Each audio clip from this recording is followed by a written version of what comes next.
Bonjour à tous, j'espère que vous allez bien. Je suis très contente de vous retrouver aujourd'hui pour votre guidance émotionnelle et sentimentale. Alors cette vidéo s'adresse à vous si vous êtes vierge, si vous êtes ascendant vierge ou si vous avez votre signe lunaire ou votre Vénus en vierge.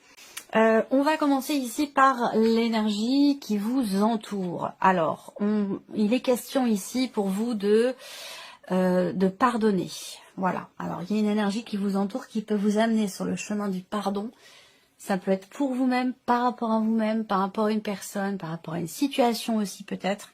Mais il est question ici d'une possible réparation. Voilà, d'une possible réparation qui est possible, qui est dans le champ des possibles, puisque c'est l'énergie qui vous entoure. Ça ne veut pas dire que vous allez y aller, mais ça veut dire que quelque part dans les énergies, tout est réuni pour que vous alliez sur ce chemin, dans cette direction, dans l'idée de pardonner, dans l'idée de se pardonner à soi, dans l'idée de réparer quelque chose en soi, ou de se réconcilier avec quelqu'un, en tout cas de se libérer finalement peut-être d'une souffrance, d'une frustration, ou de quelque chose qui, quelque part, qui vous enferme un petit peu. Alors, on va regarder quel est votre état d'esprit à vous par rapport à votre vie émotionnelle et ou sentimentale. Alors, on a la roue de fortune. Votre état d'esprit, avec cette carte-là, c'est l'idée de s'en remettre à l'univers quelque part. Parce qu'on a cette carte-là qui va indiquer quelque part que vous faites confiance au destin. Voilà, vous faites confiance au destin et peut-être aussi synchronicité, à ce que les choses arriveront au moment, à ce que les choses puissent arriver, pardon, au moment le plus juste pour vous. Est-ce que ça résonne déjà ici peut-être avec ce que vous attendez, ce pourquoi vous savez faire preuve de patience, de par votre expérience, de par votre vécu, où je vous ai dit ici que vous attendez le bon moment, le bon entre guillemets, le moment opportun. Donc là en fait, on laisse faire la vie avec la roue de fortune. On laisse faire la vie. On est dans un état d'esprit où on laisse couler, on laisse aller, on fait confiance en la vie, en l'univers, et puis on se laisse porter finalement un petit peu par le courant et on fait confiance à ce que on se fait confiance et on fait confiance à ce que la vie peut nous apporter de bénéfique, évidemment. Voilà. Alors je continue. On va regarder ici vos émotions profondes. Qu'est-ce qui se passe au plus profond de vous? Alors là, émotionnellement, hein, ou par rapport à votre vie amoureuse, par rapport à un relationnel important. Je vais y venir après. Qu'est-ce qui se passe au plus profond de vous émotionnellement? Alors là, on a le 5 de bâton. Donc autant dire que là, au plus profond de vous, on n'est pas trop dans le calme. Hein. C'est plutôt le bouillonnement, c'est plutôt la tempête, c'est plutôt ici une énergie où on est soit peut-être dans un conflit intérieur, on est en colère, on se bat pour quelque chose. On voit que au fond de vous, il est question. Alors peut-être qu'au plus profond de vous, sans que vous l'exprimiez forcément, vous êtes sur le chemin, et c'est pas quelque chose d'évident, puisqu'on est sur un 5 de bâton, donc c'est quelque part un combat, quelque part, ici, qui est mené. Il va être question de vous préparer. Il y a une notion au fond de soi, peut-être que vous savez au fond de vous que vous avez besoin de fournir un effort, de vous préparer quelque part à cette possible réparation, ce possible pardon, cette possible réconciliation. Je pense que vous sentez au plus profond de vous que ça va vous demander quelque part un effort, un travail, que ça va pas se faire tout seul. Même si vous, avec la roue de fortune dans votre énergie, même si vous pourriez avoir tendance, comme je le disais, à vous laisser porter, à laisser faire les choses et à faire confiance au destin. Au fond de vous, j'ai l'impression que vous sentez que vous avez besoin de travailler à ça pour aller sur ce chemin-là. Peut-être pour une réconciliation, pour vous pardonner quelque chose. Ou voilà, il va falloir. Vous avez besoin visiblement, pour certains d'entre vous aussi, d'être rassurés par certaines paroles. Toujours dans cette dynamique, hein, parce que l'énergie qui vous entoure, elle n'est pas là par hasard. Hein. Elle est là parce qu'elle est en corrélation directe avec ce que vous vivez, ce qui se passe en vous émotionnellement, ce que vous ressentez ou ce qui se passe dans votre vie sentimentale. Alors, qu'est-ce que vous faites concrètement pour votre vie amoureuse ou pour votre équilibre émotionnel? On regarde l'énergie de l'action. On a le 8 d'épée. Donc là, vous n'êtes pas dans l'action. Au fond de vous, vous sentez que vous avez besoin d'agir, de faire, et que ça va demander un effort. Mais là, l'état d'esprit, vous vous laissez porter un petit peu par le courant. Et on voit que dans l'énergie d'action, on a les épées. Donc on n'est pas dans l'action justement, on est plutôt dans le mental. C'est-à-dire que là on réfléchit, on est dans le mental. Voilà, donc je pense que là il peut y avoir des ruminations et l'idée aussi de se dire avec cette carte-là quand même que il y a une forme de refus là. Une forme de refus, on ne s'autorise pas quelque chose, on s'interdit, on se restreint, on se limite, on se bouche les yeux, les oreilles, enfin voilà.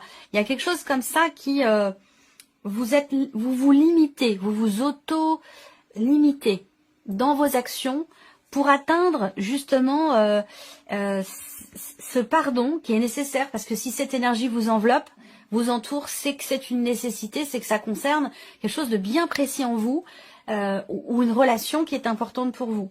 Mais on voit que là, vous êtes dans la retenue quelque part, dans la retenue où il va être question pour vous d'assumer peut-être, d'assumer quelque chose ou de ne pas vous laisser guider par ce que vous croyez ou par des paroles que vous pouvez vous dire à vous-même, des paroles qui peuvent être limitantes ou des croyances qui peuvent être limitantes. On va regarder maintenant ici la personne qui est en face de vous, la personne qui est concernée par ce que je viens de vous dire là, par cette relation, évidemment, que vous avez avec cette personne. Donc ça peut être amoureux, ça peut être amical, et ça peut être aussi au sein de la famille, ce que je vais vous dire là. Vous allez tout de suite savoir, vous, de qui il s'agit, et ce à quoi ça correspond. Après, s'il n'y a vraiment pas de relation là, ça peut être aussi le rapport que vous avez à vous-même, hein, ici, cette deuxième partie. Vous voyez, vous par rapport à vous.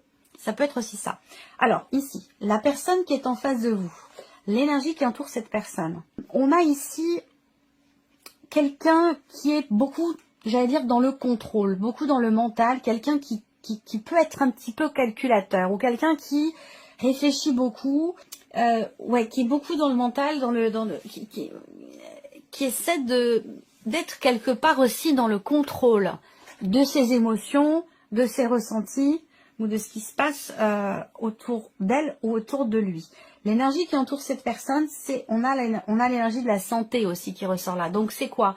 Eh bien c'est quelque part, on parle de pardon, de libération.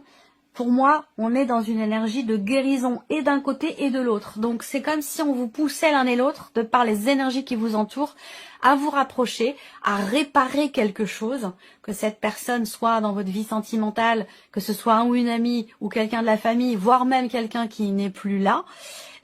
Les énergies sont là pour réparer visiblement quelque chose en vous émotionnellement ou dans votre relation.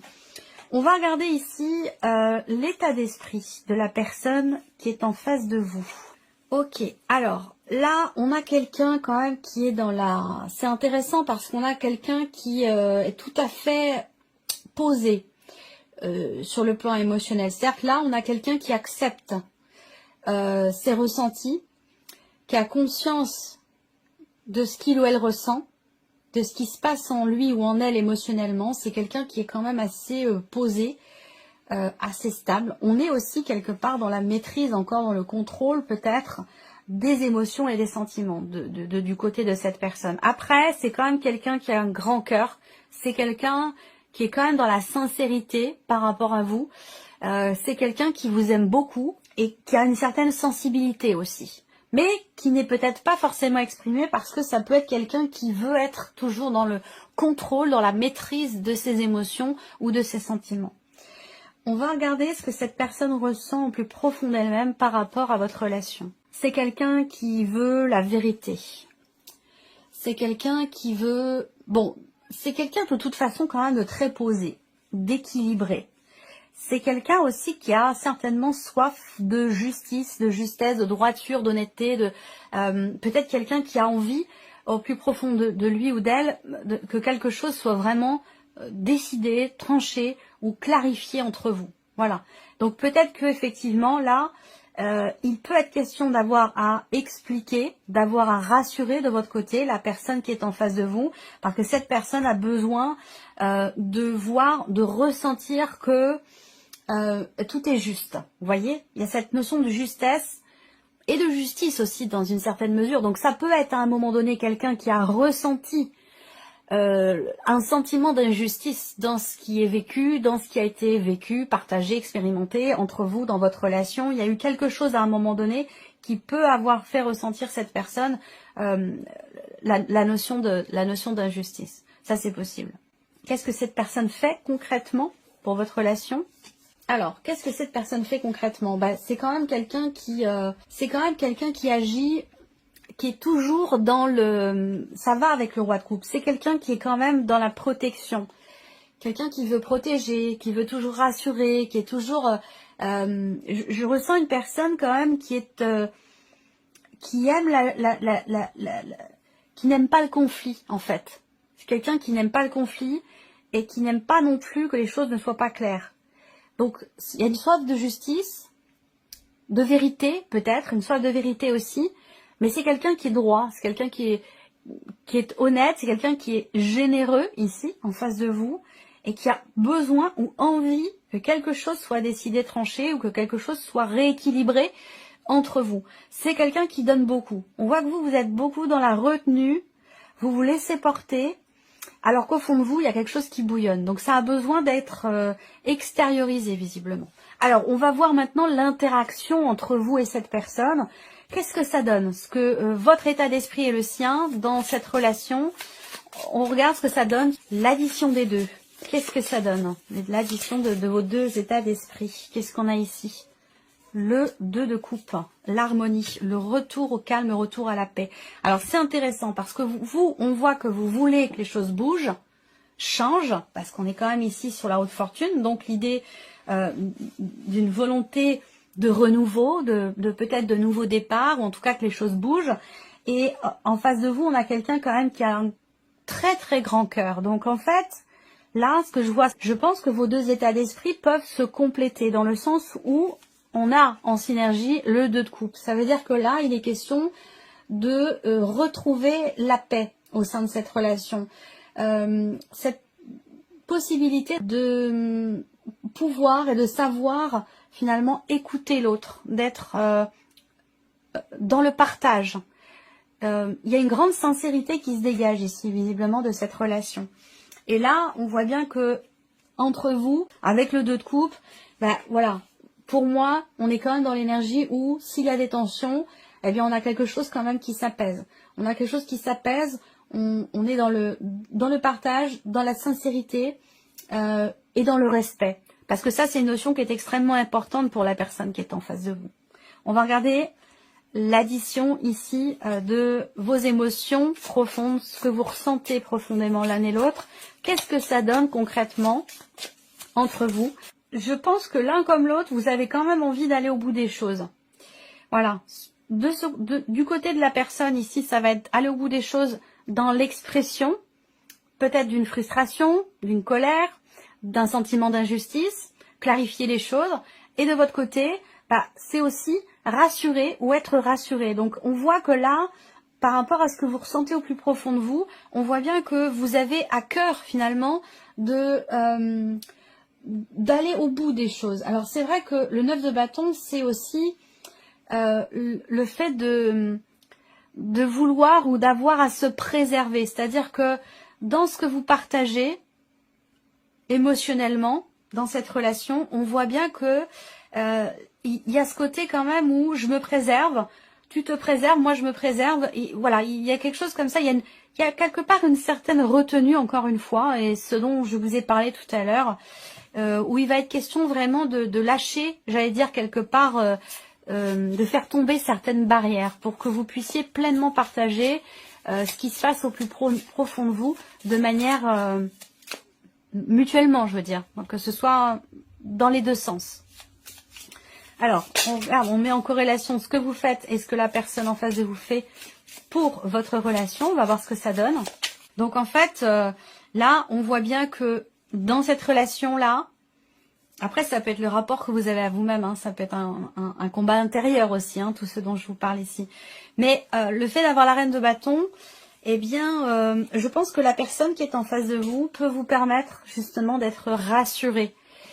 Peut vous permettre d'être rassurée, et il y a cette idée de faire tomber quand même certaines barrières. Et le fait d'avoir la reine de bâton comme ça ici, j'ai l'impression que dans ce que vous faites l'un et l'autre pour votre relation, ça peut vous permettre effectivement de... Là, on a vraiment l'idée dans l'action de s'affirmer, de se faire confiance. Et de retrouver, moi je vous vois quand même revenir dans une forme pour la vie amoureuse, hein, de revenir vraiment dans une forme de séduction. C'est-à-dire qu'à un moment donné, il est question de faire confiance, de pardonner et de revenir dans la séduction, de faire tomber aussi certaines barrières. Voilà. Mais on est ici quand même dans un relationnel qui est peut-être assez fusionnel pour certains d'entre vous. Après, si c'est pas amoureux, ça va pas être forcément revenir dans la séduction, mais ça va être aussi savoir peut-être poser certaines limites, savoir s'affirmer, savoir dire non, savoir dire stop, savoir dire oui, mais, vous voyez, donc d'être vraiment, de s'affirmer, d'être soi, et il y a cette idée vraiment de se respecter soi et de se faire respecter aussi. Il y a quelque chose de cet ordre-là. Alors, on va terminer avec un petit message ici pour vous, émotionnellement. Je suis moi, je ne suis pas ce que mes parents disent de moi ou ce que les autres disent de moi. Les jugements intérieurs viennent toujours en réalité d'un jugement extérieur entendu dans le passé et auquel nous avons cru. Pour preuve, avez-vous déjà vu un petit enfant se juger lui-même quand il n'arrive pas encore à marcher? Ça résonne quand même avec ce qu'on vient d'aborder. Hein. Deuxième message, ici on a « Je suis capable d'entendre tes critiques avec discernement. Ce que tu me dis m'apprend toujours quelque chose de moi et de notre relation. » Et troisième message, « J'apprends à écouter avec discernement. Cela signifie que je suis capable de rester en lien avec toi, même si je ne suis pas d'accord avec tout ce que tu me dis. J'apprends à faire le tri. » Voilà pour vous mes chers vierges. J'espère que cette vidéo vous a plu. En tout cas, merci à vous, merci de votre présence, de votre écoute. Et je vous dis à très bientôt pour les prochaines vidéos.